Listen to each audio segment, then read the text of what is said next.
Bonjour, bonjour, j'espère que vous allez bien. On se retrouve aujourd'hui dehors parce que j'avais envie de changer un petit peu aussi de décor.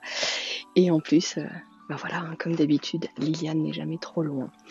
Aujourd'hui, je réponds à cette question qui revient assez souvent. On se questionne du bien fondé d'être ou pas second shooter, donc être second photographe sur un mariage. Est-ce que c'est une bonne idée? Est-ce que c'est une mauvaise idée? Qu'est-ce que j'en pense? Je te partage tout ça aujourd'hui dans cette vidéo. J'ai fait l'expérience d'être second photographe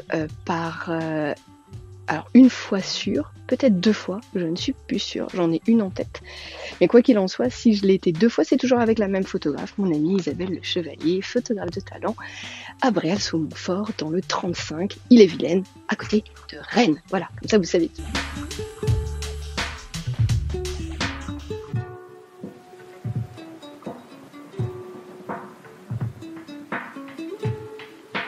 C'est elle qui m'avait proposé d'être second sur un mariage et moi j'ai beaucoup aimé l'idée. Ça ne m'est pas venu à l'idée en fait de lui demander, mais j'ai beaucoup aimé l'idée et je me suis dit pourquoi pas. En plus c'était un mariage sur Paris, un mariage de confession arménienne, donc avec tous les us et coutumes que je ne connaissais pas, donc hormis ce que j'ai pu voir dans les reportages, etc. Pour être totalement transparente. J'ai adoré. J'ai adoré partager ce moment parce que je trouvais que ça nous a permis moi, j'ai eu cette sensation de pouvoir... de faire qu'Isa avait un peu moins de pression. Et je pense que si j'avais été la photographe principale, c'est comme ça que je l'aurais vécu, en ayant la sensation que le fait de savoir qu'il y a l'autre, on peut souffler. Parce qu'on peut, à un moment donné, si besoin, être épaulé par, même si c'est pas le but. En tout cas, c'était pas l'idée. Là, en fait, moi, ça faisait déjà des années que j'étais installée, parce que c'est pas si vieux que ça doit faire 6 ans, un truc comme ça, ou 5 ans, donc c'est assez récent. Donc, moi, j'étais déjà très installée, je fonctionnais très bien, donc c'était pas pour de la formation. Moi, je l'ai pris vraiment, et c'est ce que j'ai dit à Isa, je dis écoute, ok, je viens, mais n'attends pas de moi des clichés. Par contre, je vais me faire plaisir et je vais tester des choses et je vais tester tout ce que j'ai envie de tester. Notamment, je n'avais pas les mêmes appareils photo qu'aujourd'hui et donc j'ai testé les limites de ces appareils photo. J'ai testé des cadrages que je n'ai pas le temps de faire en étant photographe principale. Et ça a été super cool.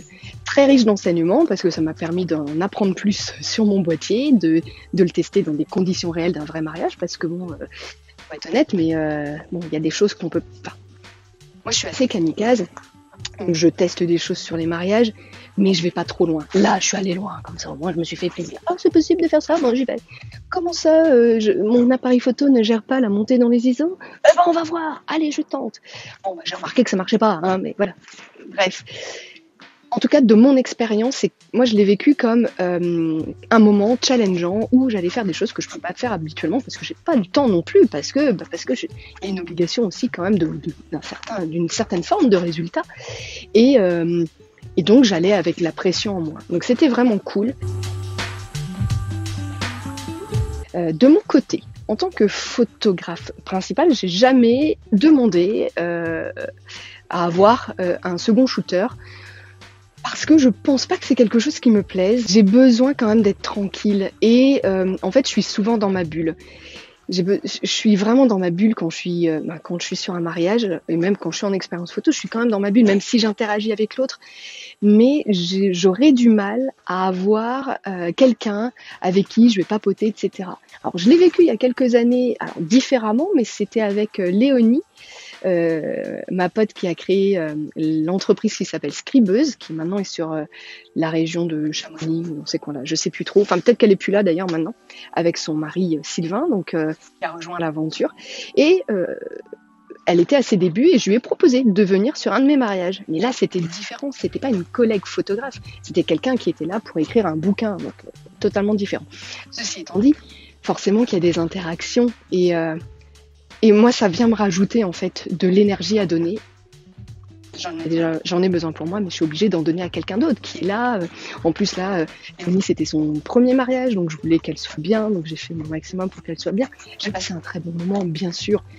Et Léonie est allée sur un mariage avec des gens que je connaissais très bien, donc ça a aidé, mais je ne me sens pas capable de le faire en fait avec une collègue. Et certainement pas avec une collègue qui démarre, parce que je tiens quand même à le dire. À mon sens, être second shooter, c'est pas être là pour se faire former gratos par un collègue. C'est pas ça. Moi, c'est comme ça que je le prends, en tout cas. En tout cas, si tu viens, parce que j'ai déjà eu des demandes.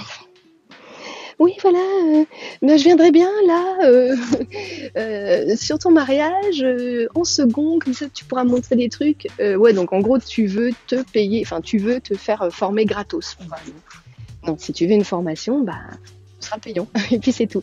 Donc, ne pensez pas qu'être second shooter, c'est de la formation gratos. Bien sûr, bien évidemment, c'est un moment d'échange, de partage. C'est évident, ça. On va pas se leurrer, on est photographe, forcément c'est logique qu'on papote ensemble. Que ce soit dans les deux sens, que ce soit en tant que photographe principal qui a un second shooter, ou dans l'autre sens, tu veux être second shooter, les deux expériences sont très enrichissantes. Alors oui, bien sûr, si tu y vas avec les bonnes intentions, je te dis oui, vas-y, et deviens second shooter, deviens second photographe à un mariage. Ou dans l'autre sens, fais-toi accompagner. Fais-toi accompagner si tu fais partie. Je sais qu'Isa, ça lui fait beaucoup de bien. C'est quelque chose qu'elle aime profondément et elle a cette capacité d'être et présente pour la collègue et d'être présente pour les mariés et les invités. J'ai pas cette faculté-là, donc j'en ai conscience, donc je le fais pas. Mais en tout cas, si toi t'as ça, si tu as ça en toi, vas-y, fonce. Tu vas vivre un super moment, sois-en sûr. C'est toujours des moments très cool, et puis même quand il y a des moments un peu plus creux, tu as l'autre à côté pour papoter, pour raconter des histoires, et c'est trop cool. Ou tout simplement, tiens, je te montre ce que j'ai fait, etc. Je te montre ce que j'ai déjà photographié, c'est super chouette. Donc voilà, je pense vraiment que c'est une superbe expérience dans les deux sens, pour les deux parties, de toute façon. J'espère que cette nouvelle vidéo t'a plu. On se retrouve bientôt pour un nouveau podcast. Et puis en attendant, tu peux retrouver mon travail sur les réseaux sociaux, notamment sur Facebook et sur Instagram. Et puis si tu as envie de revoir et re-revoir ou de découvrir des nouvelles vidéos, sur ma chaîne YouTube, au-delà de cette vidéo du jour, il y en a plein d'autres qui t'attendent. Je t'embrasse et je te dis à très vite, ici, là-bas ou ailleurs, qui sait. Ciao.